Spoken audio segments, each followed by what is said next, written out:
So mga kabanat, narito yung pagdinig sa budget ng Department of Health kung saan dito pa lang mga kabanat mayroon ng kapansin-pansin.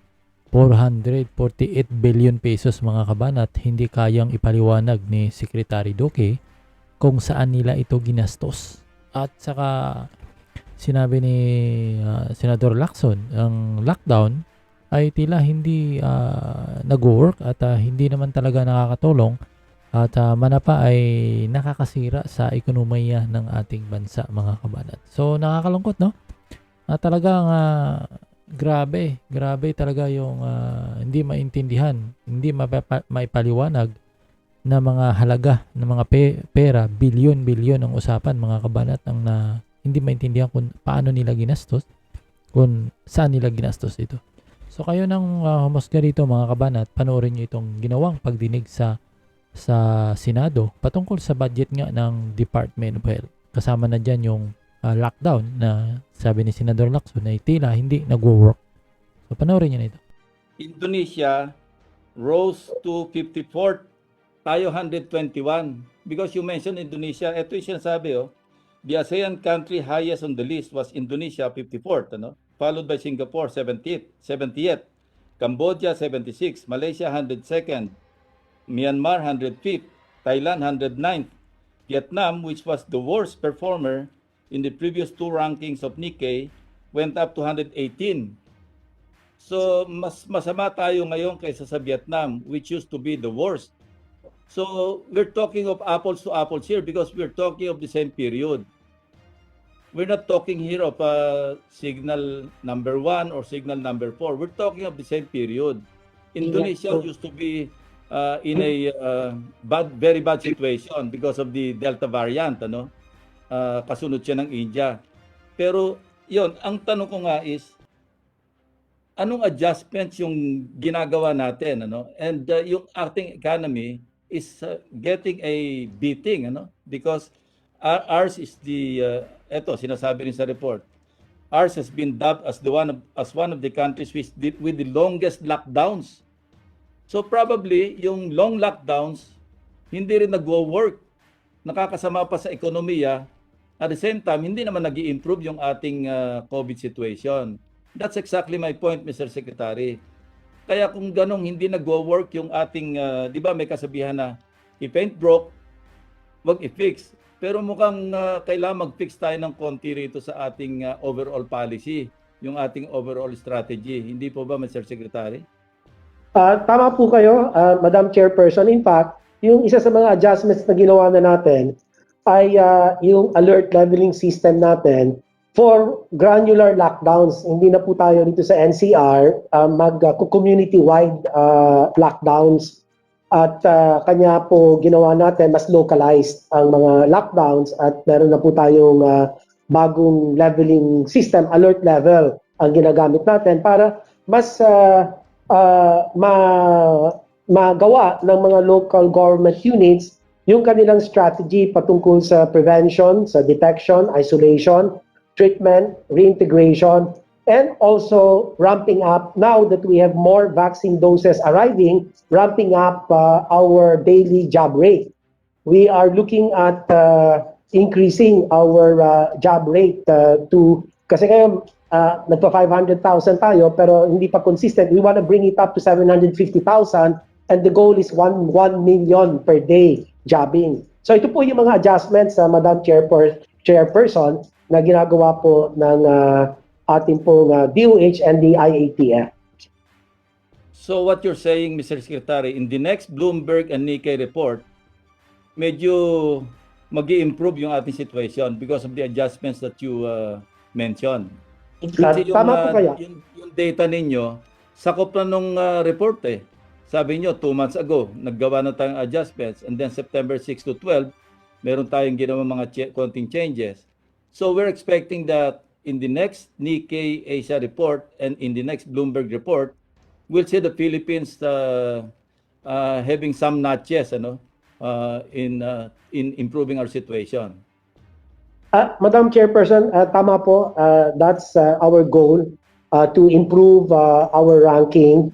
And we are also writing to Nikkei and Bloomberg to tell them that the evaluation that was done to the Philippines, September kasi nagsisearch tayo. Taas ng, dahil na nasabi ko, no, our data shows 20,000 plus our daily average number of cases. No? And by this time, ang Indonesia bumagsak na. Oh, by the way, Indonesia had reached 40 to 50,000 cases per day. At harinawa, awa ng Diyos, hindi naman tayo umabot sa ganung kataas daily, average daily cases po natin. Tsaka nakikita na po natin, pati yung active cases natin, asa 90,000 plus na lang tayo, we went up as high as about 150, 160,000. So tuloy-tuloy na po ang pagbaba, and hopefully we can improve our ranking. Thank you very much, Madam Chair. Thank you. Mr. Secretary, kayo nang sabi ng apples to apples.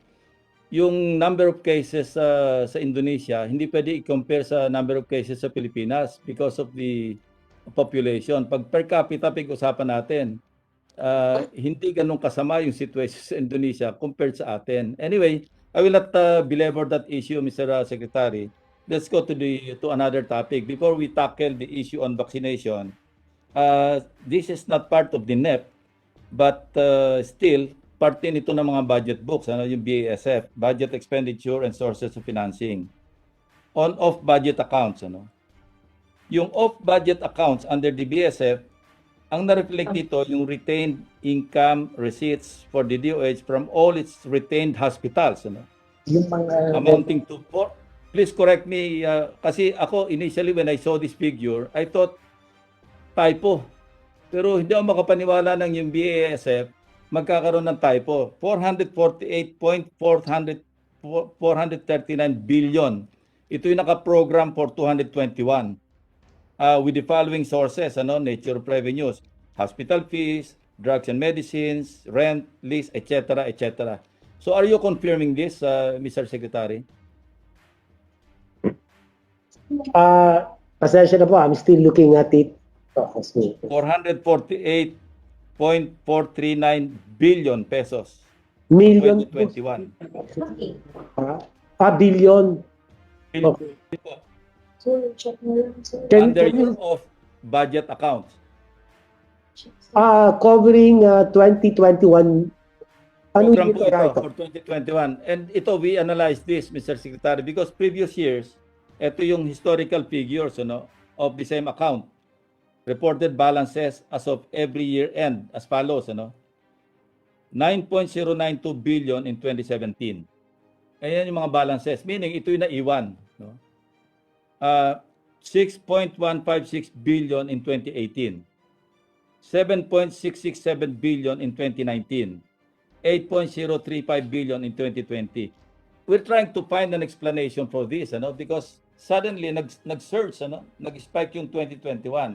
Now, since ito yung mga nakukuhang income from hospitals, ang isa lang logical explanation na naisip namin dito, ang surge ng pandemic ng COVID-19 talaga nasa 2021 because 2020 ang program ninyo nasa 17.2 billion.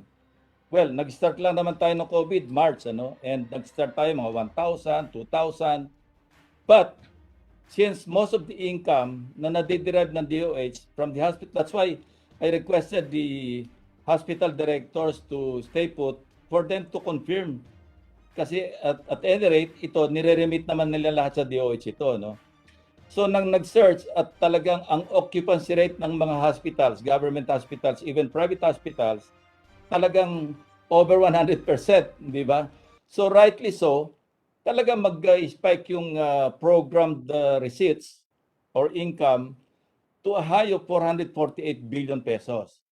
Now, question.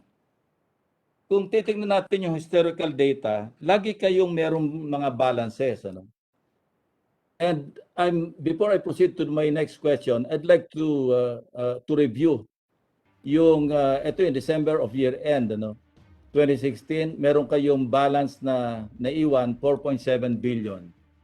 2017, 9 billion, and so forth and so on. Question, kanina nung nagbi-briefing yung mga government hospitals, naniningil pa rin sila sa pasyente. Ang laki naman ng inyong income. from the hospitals. These are government hospitals and tayo lang yung few countries na walang zero billing sa government hospitals. You know, we can talk of Cuba, we can talk of other countries na yung mga citizens nila pag na-confine sa hospital, especially government hospitals, walang binabayaran.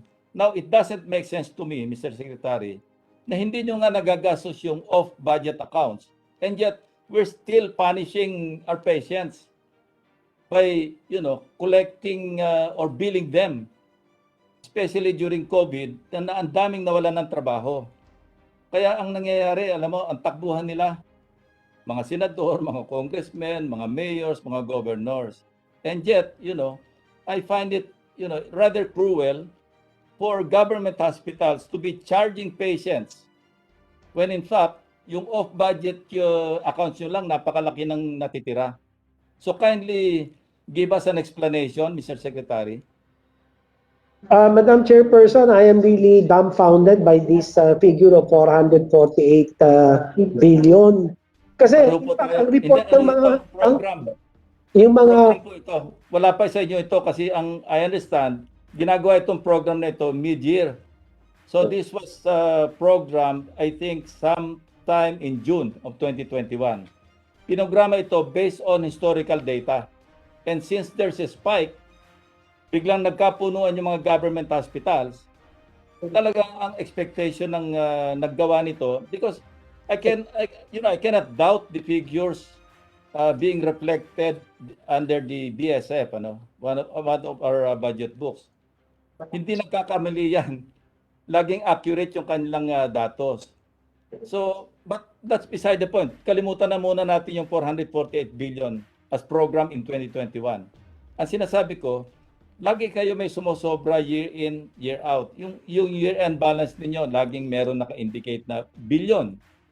But why would we still charge patients at the time of a pandemic ng kanilang hospitalization fees?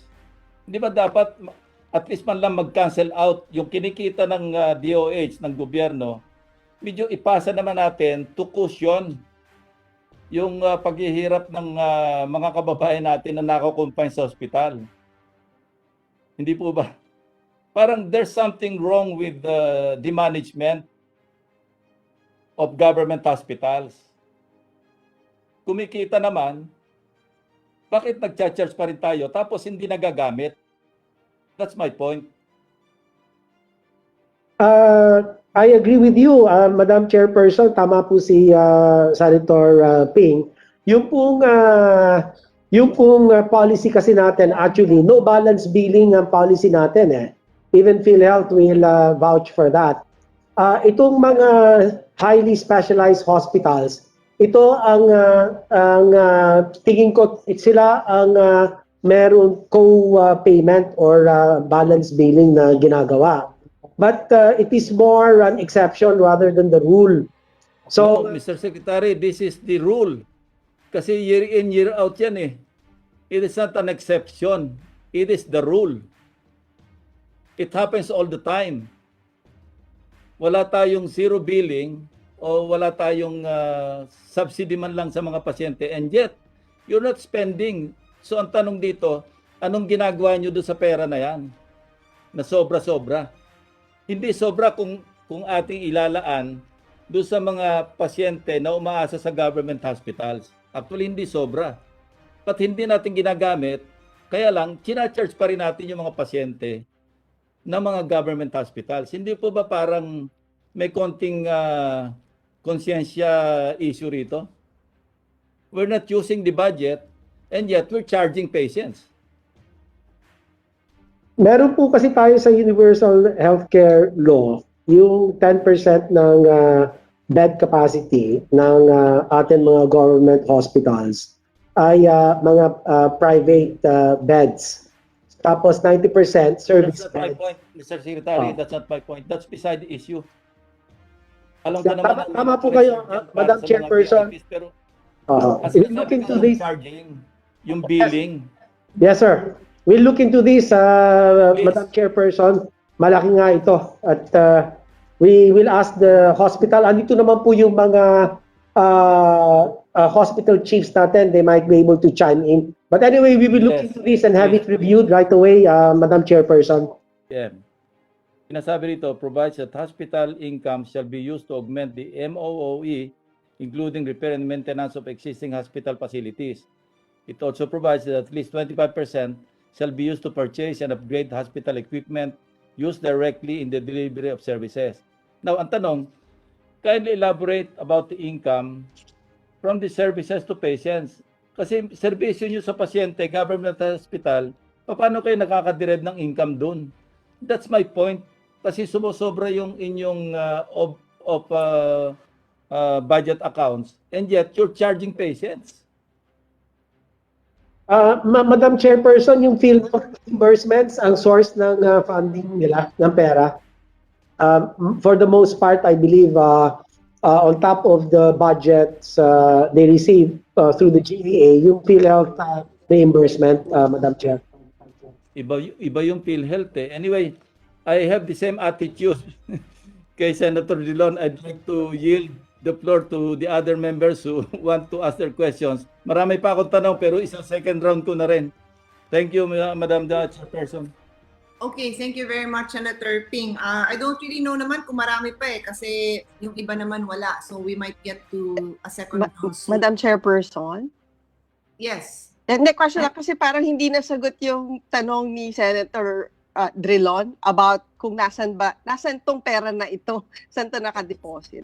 Anyway, go ahead. Akala ko kasi yung sinagot ni Secretary, hindi niya alam kung saan yun. Yun ang, pero go ahead. Maybe we can ask the hospitals, like for example, yung heart center, meron ba silang bank account that they maintain kung saan nakalagay itong off-budget accounts? Senator Nancy, nire-remit nila yun sa DOH. Madam Chairperson, wala pong nire-remit sa DOH, yung mga hospital, wala po. I tell you, naloko ka na. No, really, Senator Ping, the more logical situation is that since these specialty hospitals are considered as government-owned and controlled corporations, they have their own use of income under the budget, and this becomes corporate funds in quotation marks. That's what I suspect is now, and that 400 plus billion is a consolidation of all of these charges collected by the different hospitals. I think that's the situation. Again, yan, 448 billion pesos, quite a huge, and this is 2021, and we're not even finished with 2021. Huh?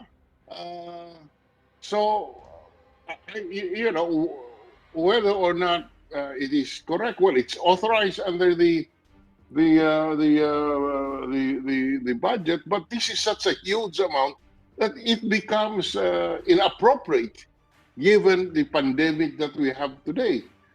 Really unjustified to continue this, assuming this is true, Madam Chair. Madam Chair, may I just request that the hospital directors, executive directors, to please help explain this situation. Thank you, Madam Chair. Maybe Secretary Duque will go back to your drawing board and look at your records and confirm this. And Yes. so that we can look at it. You know, this is a huge amount. I agree, Madam Chairperson. I'm having my people look into it right now, so I'm just waiting for their feedback. But you're correct. This is such a huge amount. 448 billion, 439. And considering 2021, the reports of the hospitals, and in particular the specialty medical centers, and these are corporate hospitals, their non-COVID patients really plummeted. Ganito na lang, Mr. Secretary, no? Umpisa natin ng 2016. Meron kayong balance na 4.789 billion. 2017, may balance kayong 9 billion. 28, tapos na ito nakaraan na ito. Saan yung pera? 2019, meron kayong 7.6 billion. 2020, tapos na rin ito. Meron kayong 8 billion. Nasaan yung mga pera na yan, Mr. Secretary? Now, baka running balance ito, Ping, Senator No, Lacson. no. This, Year-end balance. Balance as of year-end December balance. of year-end. Recurring balance ito, hindi ito continuing. Okay. Sir, I don't if I can help, I don't know if I can help. Because sa amin din kasi, yung Bayanihan 1 and Bayanihan 2, it's reflected. I don't know if this is a reflection of Bayanihan 1 and 2, no? So huge. Wala hong kinalaman sa Bayanihan, Bayanihan 2 po yan ito. eh. Wala Off hong kinalaman budget. sa Bayanihan, Bayanihan 2. Income ito eh. This is use of income authority Yes. under the GA. Off budget na, Yung- off budget. Yes. So, income. Are there And- any of the executive directors who have something to add? If you're just going to say the same thing as Director Duque, then I guess no need. But if you have something to add, some insight, is there any other? If I may say something, Dr. Abanilla here Wala, Vanilla, go ahead. And of the Philippine Heart Center. Yeah, looking at the figures, now it's shockingly and ridiculously so high. It is totally off from the previous receipts from the previous years. Maybe with due respect, can we review how this was computed and where did it come Yeah. from to reconcile it? I think also Senator Drilon is right that this might be a conglomerate of all the receipts from all the hospitals. No, as Mr. we have Director. presented, each of us, our balance in the budget in terms of income and expenditure, they almost balance out. No, so our income, in fact, is not enough. It is augmented by government funds, the QFS, to sustain our PS as well as our MOOE. And then our service patients really are in the no balance category. Now, they are Huge amount. supported by government.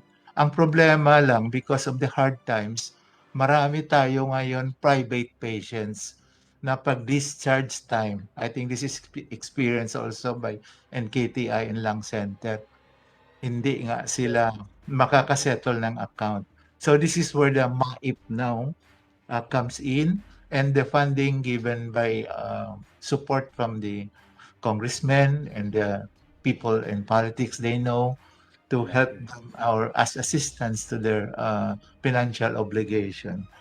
But I don't know. I cannot imagine where did this 448 billion would come from. No, maybe it might Madam Chair. warrant some checking of the facts, please. Maybe. Madam Chair. Ping, go ahead. We did not compute this. We just copied the BASF for the information of the director. At saka kalimutan muna natin yung 448. Yun na lang iba na billions din. Yun ang tinatanong ko. Set aside muna natin yung 448. Tanong ko nga kanina, baka typo. Pero bihira naman magkamali yung BASF. Graphical error. Yeah, we were suspecting earlier. But then, there's a logical explanation because nag-spike nga yung COVID-19 noong start of 2021. So probably, dahil talagang 100% or even more, yung ating government hospitals, even private, never mind the private, government hospitals, kaya siguro nag-program sila ng ganyang kataas based on historical data. Kasi if you remember, yung 2020, hindi pa naman nag-spike talaga eh. Talagang 2021 nag-start yan. So mid-year, nag-program sila. Ang program na lumabas sa computation nila, yung 448. But I just want to clarify, we did not invent this. We did not compute this. We just copied from the budget books.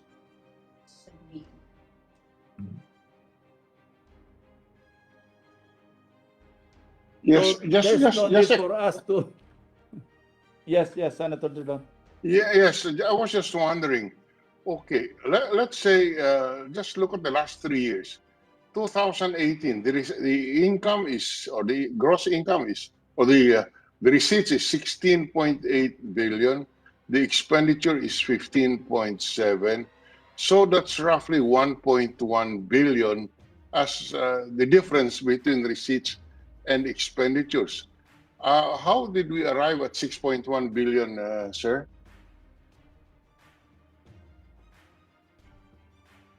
Better ask BBM, Senator Dillon.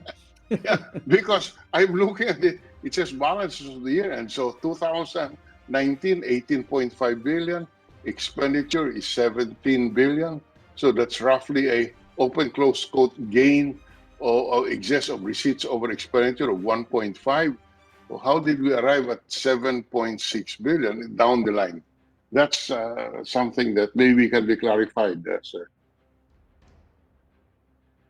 Be happy to coordinate that. No, I can ask DBM and then look at the breakdown and ask DOH to work with them. No, I'll have a working group with my team if that's acceptable to all, and then Yeah, sure. Yeah. I'll give you a written report because obviously I'd like this settled before we take it on the floor. So Masyado kang wise, Senator Pia. I just know you know me, I'm a people pleaser. If I can find a way to give you an acceptable answer, I will find it. If I cannot find it, Correct. We understand. Thank you. I think I saw was it Deputy Executive Director Vincent Balana raising his hand? You still want to add something, or you rest your case? No more na, sir? Okay na ba? Clarify it first. May I? Dr. Balanag here. Yeah, we're still on the topic. Yeah, I'd like to point out that our report of revenues are not all in cash. This includes all receivables, no? So like for us, for our income, for example, January to June 2021, of 828 million, half of that is receivable from PhilHealth. So it's not immediately cash. So as far as we know, out-of-pocket expense is just 51 million out of the 834. So these are actually cash paid by patients. So it's just 6% of revenues. So I think it should not be construed that all the revenues are in cash. This may be in quantified free service. This includes also quantified free service, meaning the free service are recorded as revenues for that year. And although the cash itself is received after 2 years. Yes, but that's Madam Chair. That's beside the point, Doc. With all due respect, whether or not it is income, it is receipts less disbursement. So whether or not you have received the cash is beside the point. The point is you have the income, and that is what is reflected, and of course, and therefore it is not material that you still have receivable from PhilHealth. The fact is that is a receipt. When the cash will actually come in is another point. Is that material to finding out what is happening to this? With all due respect, Madam Chair, I think the best thing to do is go back to the drawing board, explain this. Why is this happening? Because these are not small money, and I assume there is an accounting of the capital outlay and the MOOE that were assigned this income or this balance sheet, these amounts, and these are public funds that should be accounted for. I'm wondering if Goa has looked into this. This is use of income, which it's not unusual among government agencies. We authorize them under the law to use their income. State colleges and universities is the clearest example where there is use of income allowed. So this could be the case. I suspect this could be the case. But the issue, what is unusual is a huge amount, and these are in billions of pesos for CO and MOE. So the committee or the budget committee has the right to know what happened to this. These are public funds. You know, how was this disbursed? So anyway, with that, we can put the issue to rest, Madam Chair, with all due respect, until we receive the report from DOH. We will do, Madam Chair, we will comply with the directive. Yes. I have a little administrative request kay Secretary Duque. Pakikalkalin nyo nga itong, wala kaming kopya, no? Kung saan lang nanggaling ito. Yung DOH, DOF, DBM Joint Circular 2003-1. Pakihanap nyo lang ito. Kasi ito naging basis. Yeah, we will do that. We will do that, Madam Chair. That is the legal basis. Thank you. No income retention. Thank you, Madam Chair. Thank you, sirs. No, the Income Retention Authority is in the budget, Mr. Secretary, which is a law. The law authorizes you to retain this income and need not be appropriated by Congress. That's not unusual. Use of income. In other words, technically, all incomes that go to government coffers, including fees from government hospitals, are part of the public funds. And you cannot disburse this without the authority of Congress. And that authority is found in the budget when the hospitals are allowed to use their income for capital outlay and MOE. That's why it is off budget, because that is not subject to appropriation by Congress. Congress has delegated to the DOH the right to appropriate this. That's the best way I can explain this. But nevertheless, 458 billion is such a huge amount, and even the running balance of 87, these are in billions, not in millions. So malalaki po ito, and the Congress and the Senate is entitled to know how these funds are being disbursed, because in effect, you have an additional budget, Mr. Secretary. There is additional budget which comes in the form of collections from the DOH hospitals, and which you are authorized to use. So with that, Madam Chair, I think Senator Lacson has agreed.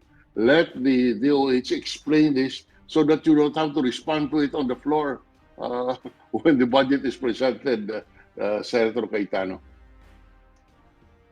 Thank you to the So yan mga kababayan yung napakinggan, no? At ang hearing. Yan ay patungkol kasi sa budget ng Department of Health, at malaking halaga na naman yung pinag-uusapan dyan sa budget ng Department of Health, lalo na ngayon sa panahon ng pandemya na talagang mataas yung kailangan nilang pundo para, sabi nila, para matustusan yung pangangailangan nila sa pagsugpuan niya sa pandemya na ito. Pero sa kabila yan, taliwas naman sa may mga iba ginagamit yung ganyan para gaya nito, yung hindi mapapaliwanag na napakalaking pera daw, at tila hindi pa alam ni Secretary Duque ano nangyari. At doon sa lockdown ay kini-question din ni Senadora Drilon na Lacson, na tila itong ginagawa nilang lockdown tila hindi talaga nagwo-work. Pero pagamat iniba na nilang style, mayroon na silang alert level, pero ang katotohanan yun pa rin din naman, binago lang yung pangalan. So yan ang aking opinion, mga kabanat. Hindi na ako magpalahalawig dahil medyo kasi naubusan na rin ako ng So yan, maraming salamat.